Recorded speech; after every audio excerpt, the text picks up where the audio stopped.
Hi dear students, let us continue our fifth lesson, the Delhi Sultanate. Almost introduction only we studied in our last class. That means why it was known as Delhi Sultanate and the sources of historical evidences about the Delhi Sultanate.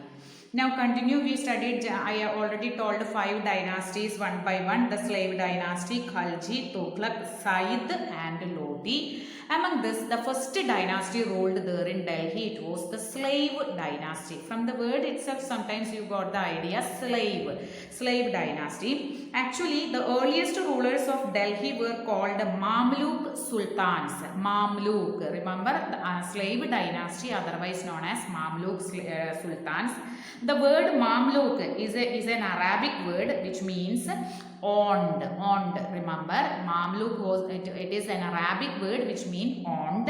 And also these sultans were earlier either the slaves of the Turks or were the sons of the slaves. Remember, once already we studied that one of the slave of Muhammad Ghori, Qutbuddin Aibak and another slave Bakhtiyar Khalji in the last lesson studied. And these sultans were sometimes slaves or sons of slaves.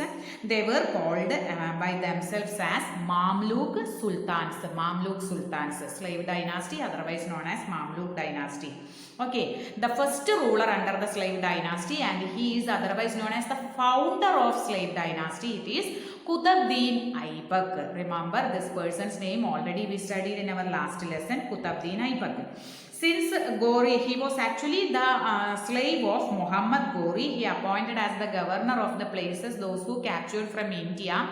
That was Qutbuddin Aibak. And since Ghori had no sons, Aibak became the ruler after the death of his master in 1206. He became the sultan by virtue of his courage and ability. Remember, he was a slave even though he was very powerful and very good personality. After the death of Muhammad Ghori, Aibak acted with foresight and separated Delhi Sultanate from the Ghurid Empire. Ghurid Empire already we studied, it was from Afghan. Muhammad Ghori came from, and Ghori's Ghurid dynasty, it was here, whatever the places captured and occupied by Muhammad Ghori here in India, that one also known as Ghurid dynasty, but it was separated by Qutbuddin Aibak, and from then onwards this dynasty was known as Delhi Sultanate. And this helped India from being drawn from the Central Asian conflict. Also, it is enabled Delhi Sultanate to develop independently. From here onwards, by the practice of Qutbuddin Aibak, by the courage of Qutbuddin Aibak, he separated after the death of Muhammad Ghori, the Ghurid dynasty. From the Ghurid dynasty, he separated it, and Delhi Sultanate became independently. It was independently established there. Then remember this one, the next paragraph is actually explaining about the contributions and the importance of the person Qutbuddin Aibak. Besides being a brave warrior, Aibak was a just and impartial king. He was very nice personality and loved every person, so not only considered without considering their religion or beliefs, values like that way. He was very liberal person and also gave large sums of money to charity. Those who needed, those who poverty person, he helped them very large way. That's why he is also known as Lakh Baksh.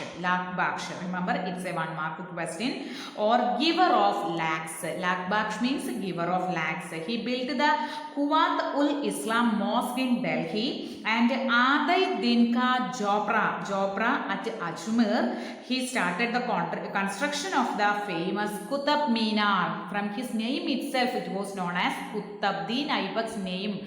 Similar, it was known as Qutb Minar. He started the construction of Qutb Minar, not completed, but died before it could be completed. He died in 1210 due to a fall from his horse while playing Chaugan or polo, horse polo. It was known as Chaugan. It was known as this game. It was known as Chaugan or horse follow. From the horse, from his own horse itself, he fall down, and because he severely injured and died after this incident.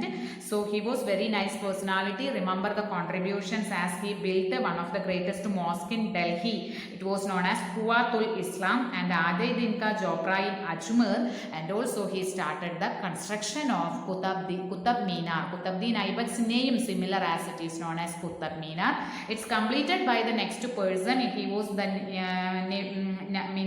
son-in-law of Qutbuddin Aibak. It was completed by Iltutmish. Anyway, next class we can study about Iltutmish.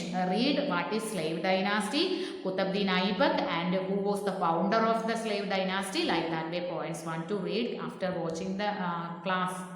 Read the textbook carefully. Okay students, thank you.